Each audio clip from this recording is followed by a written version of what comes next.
ఏపీలో భోగాపురం ఎయిర్పోర్టు ప్రారంభానికి సిద్ధమైంది. ఆగస్టు 1వ తేదీన భోగాపురం ఎయిర్పోర్టు ప్రారంభోత్సవానికి ప్రధాని మోడీ వస్తున్నారు. ఇప్పుడు ఎయిర్పోర్టు నిర్మాణంపై క్రెడిట్ వార్ మొదలైందా? భోగాపురం విమానాశ్రయానికి వైసీపీ హయాంలోనే అన్ని అనుమతులు సాధించామని వైసీపీ చెప్తుండగా, తెలుగుదేశం పార్టీ మాత్రం ఎయిర్పోర్టు నిర్మాణం తామే పూర్తి చేశామని కౌంటర్ ఇస్తోంది. ఇప్పుడు రెండు పార్టీలు ఎయిర్పోర్టు క్రెడిట్ మాదంటే మాది అని డైలాగ్ వార్కి దిగడం హాట్ టాపిక్ అవుతోందా?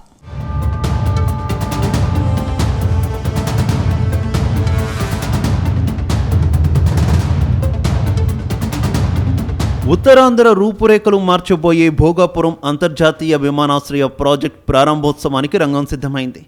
ఆగస్టు 1వ తేదీన భోగాపురం ఎయిర్పోర్ట్ను జాతికి అంకితం చేసేందుకు ప్రధాని మోదీ వస్తున్నారు. ఈ ప్రారంభోత్సవం ఘనంగా నిర్వహించేందుకు ప్రభుత్వం భారీ ఏర్పాట్లు చేస్తోంది. ఇదే సమయంలో మాజీ సీఎం జగన్ భోగాపురం విమానాశ్రయం నిర్మాణంపై సంచలన ట్వీట్ చేశారు. పని వైసీపీదైతే ప్రచారం చంద్రబాబుది, క్రెడిట్ వితౌట్ కాంట్రిబ్యూషన్ అదే చంద్రబాబు మార్క్ రాజకీయంగా చెప్పుకొచ్చారు. ఉత్తరాంధ్ర కీర్తి కిరీటంలో మరో కలకితురాయిగా నిలవనున్న భోగాపురం ఇంటర్నేషనల్ ఎయిర్పోర్ట్ ప్రారంభానికి సిద్ధం కావడం ఎంతో సంతోషం. ఉత్తరాంధ్ర అభివృద్ధిలో ఈ ఎయిర్పోర్ట్ కీలక పాత్ర పోషిస్తుందనడంలో ఎలాంటి సందేహం లేదు. ప్రధాని నరేంద్ర మోదీ చేతుల మీదుగా విమానాశ్రయం ప్రారంభం కావడం భోగాపురానికి అంతర్జాతీయ స్థాయిలో ప్రత్యేక గుర్తింపును తీసుకువస్తుంది.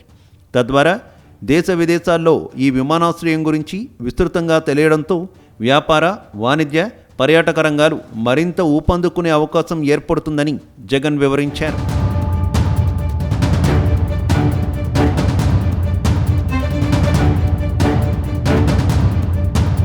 అయితే భోగాపురం ఎయిర్పోర్ట్ ఘనత అంతా తనదేనంటూ వైసీపీ అధినేత జగన్ సోషల్ మీడియాలో చేసిన సుదీర్ఘ ప్రకటనపై తీవ్రస్థాయిలో విమర్శలు వ్యక్తమవుతున్నాయి. నిజంగా పనులు పూర్తి చేసి విజన్ ఉన్న నేతలెవరూ తమ డబ్బా తాము కొట్టుకోవాల్సిన అవసరం ఉండదని అంటున్నారు. ప్రత్యర్థుల శ్రమను, అభివృద్ధి, క్రెడిట్ను కొట్టేయాలనుకునేవారే ఇలాంటి ప్రచారాలకు తెగబడతారని సెటైర్లు పడుతున్నాయి.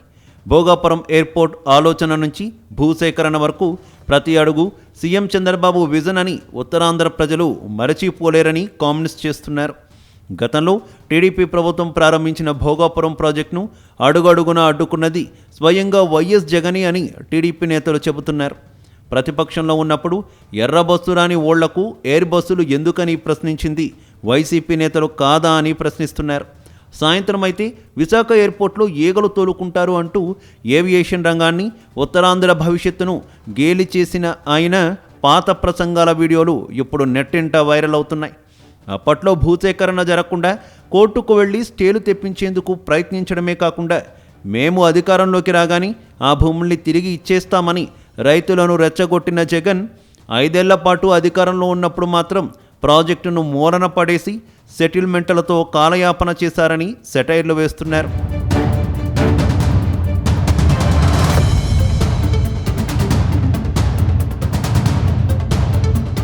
గతంలో తమకు ఇచ్చిన 5 ఏళ్ల పూర్తి పదవీ కాలంలో విమానాశ్రయాన్ని పూర్తి చేయలేకపోయిన వైసీపీ ప్రభుత్వం ఇప్పుడు మళ్లీ కూటమి ప్రభుత్వం అధికారంలోకి వచ్చిన స్వల్ప వ్యవధిలోనే ప్రాజెక్టును పరుగులు పెట్టించి పూర్తి చేస్తుంటే తట్టుకోలేకపోతోందనే చర్చ జరుగుతోంది.